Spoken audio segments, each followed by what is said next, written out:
రెడ్డి గారిని మాట్లాడవలసిందిగా రిక్వెస్ట్ చేస్తున్నాం. సార్ ఇక్కడ మిడిల్కి రారా. ఈరోజు మా రావు బహదూర్ చిత్రం టీజర్ రిలీజ్కి విచ్చేసినటువంటి అందరికీ కూడా నా ఉదయపూర్వక ధన్యవాదాలు. స్మరణ గారు చెప్పారు ఇప్పుడు ఇది ఇటువంటి చిత్రాలు అరుదుగా వస్తుంటాయని.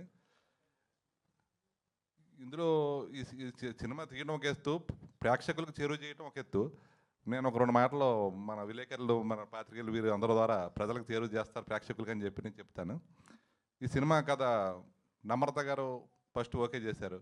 ఆవిడ చేసిన తర్వాత నాకు చెప్తాం జరిగింది. నేను అరగంటలో కథ విన్న తర్వాత చాలా డిఫరెంట్ స్టోరీ.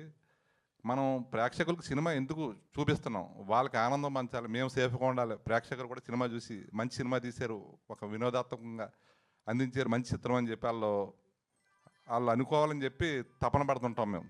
అంతే తప్ప ఏదో సినిమా తీసినప్పుడు ఎంతోమంది స్టేజ్ మీద చెప్తారు మా సినిమా చాలా బాగుంటుంది చూడండి అని, అందరూ నమ్మే తీస్తారు. కానీ మేము నమ్ముతంలో ఒక రకమైన పాయింట్ ఉండే నమ్మేవాడిని. ఇందులో అంత మహా వెంకటేష్ గారి ఈ కథ చెప్పినప్పుడు అరగంట అంటే అసలు ఇది కథ వినగలదు, తీసేటప్పుడు చూస్తే తప్ప దీన్ని సంగతి తెలీదు అని చెప్పి నేను బలంగా నమ్మాను. వెంటనే నేను జాయిన్ అయిపోయాను. మహేష్ బాబు గారు లాంటి వారు ప్రజెంటేషన్ ఇవ్వటం, నమ్రత గారు నచ్చి వీళ్ళు రావటం, ఒక రకంగా నాకు మంచి అవకాశం లభించినట్టే. ఎందుకంటే మహా వెంకటేష్ గారు కేఆర్ఎఫ్ కంచరపాలెం నుంచి ఆయనతోటి చూసిన తర్వాత సినిమా చేయాలని అనుకునేవాడిని నేను. సత్యదేవ్ గారికి అంత ముందే కమిట్ అయ్యాను కానీ ఆయన నాకు అవకాశం లేదు.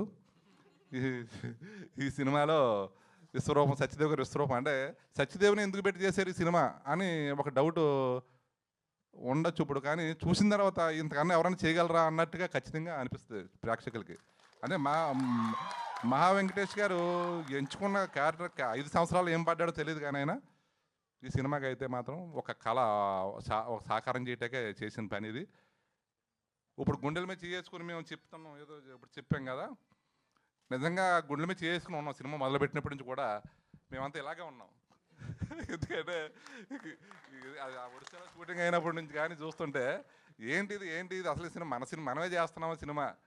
ఈ అనురాగ్ శరత్ రెడ్డి గారు నాకు ఈ ప్రాజెక్ట్ తీసుకొచ్చారు, ఎందుకు వచ్చింది మనకి ఇది, లేదా మహేష్ బాబు గారు వాళ్ళతో మనం టైఅప్ అవుతాం ఏంటి అని అనేక రకాల ఆలోచనలు ఉండి వరుస చూసినప్పటి నుంచి ఇలాగే ఉన్నాను. నేను సంవత్సరం నుంచి కూడా ఇలాగే ఉన్నా. జూలై 3వ తారీఖున ఇలా కూడా అంటాను మరి. అందులో అంత థ్రిల్లింగ్, అంత ఎప్పుడు రిలీజ్ చేస్తాము సినిమా అని నాకు చాలా ఆరాటంగా ఉందండి. అంటే నేను ఇప్పటిదాకా చేసినవి కూడా డిఫరెంట్గా చేస్తున్నాం. మనం బలవంతంగా ప్రేక్షకుడు వృద్ధగడదాం, మన సినిమా చేస్తున్నాం, చెప్తాం వరకు మన బాధ్యత, నచ్చితే చూస్తారు లేకపోతే లేదు.